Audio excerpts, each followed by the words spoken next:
So mga par, matapos nga po napabalita na sinapawan ni Jake Paul si Canelo Alvarez sa kanyang kinita sa naging huling laban nito kontra kay Mike Tyson, kung saan kumita ang YouTuber boxer sa laban dito mga idol ng $40 million habang si Canelo naman $35 million lamang ang kinita nito sa kanyang huling laban kontra kay Edgar Berlanga. At dahil dito mga boss, napahamon kaagad ang light heavyweight undisputed champion Arthur Beterbiev sa laban kay Jake Paul. Ano yung mga idol? Kung gusto daw talaga nito ng isang totoong laban kontra sa legit na active boxer, lumapit lang daw si Jake Paul kay Beterbiev dahil willing daw siya nito mga idol bigyan ng isang laban. Well, sa totoo lang mga boss, alam naman natin na hindi totoo ang mga sinasabi ni Beterbiev na bibigyan daw nito ng opportunity si Jake Paul na mapalaban sa isang title fight sa isang tunay na legit na active boxer kagaya niya. Ang tanging rason lang talaga mga idol kung bakit nito papalagan si Jake Paul dahil sa makukuha nito na pera sa laban, sa rason na isang cash cow talaga si Jake Paul. Siguradong tiba-tiba si Beterbiev sa kikitain niya sa laban na to. At isa pa mga boss, bukod sa easy money, easy fight lang din talaga ito para kay Beterbiev.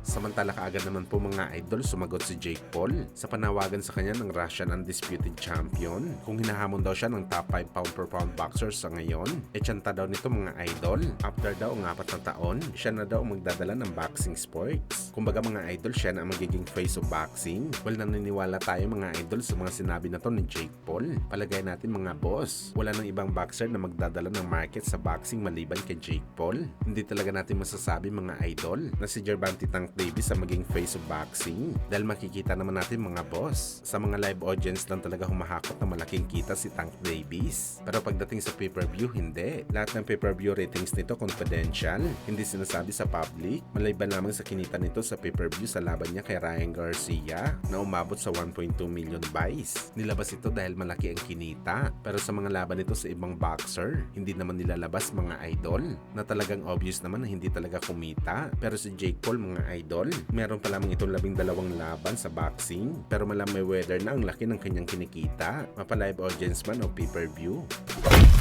Sa kabilang banda naman mga idol, speaking sa kita ni Jake Paul, kumita din pala mga boss si Mike Tyson ng $20 million sa 8 round nito na pagtayo sa ibabaw ng boxing ring. Malaking bigayan talaga ito mga idol para sa kagaya ni Mike Tyson na 58 anyos lang, naka $20 million pa. Kaya napapaisip talaga tayo mga idol, sayang talaga na ayaw lumaban ni Jake Paul kontra sa ating pambansang kamao Manny Pacquiao nang hinamon siya nito 3 years ago na. Sana mga idol tiba-tiba si Pacman kung pumulag lamang si Jake Paul sa laban. Malamang na pag-isip-isip ni Jake Paul mga idol na bakit niya lalabanan si Boss Manny at bigyan nito ng malaking purse money na alam nito na bugbog lamang ang kanyang aabutin sa bakbakan. Mas gugustuhin na lang nito na lumaban sa mga gurang na talaga at mga UFC fighter. At least share win ang kanyang panalo at konting punishment lamang ang kanyang matatanggap sa bakbakan.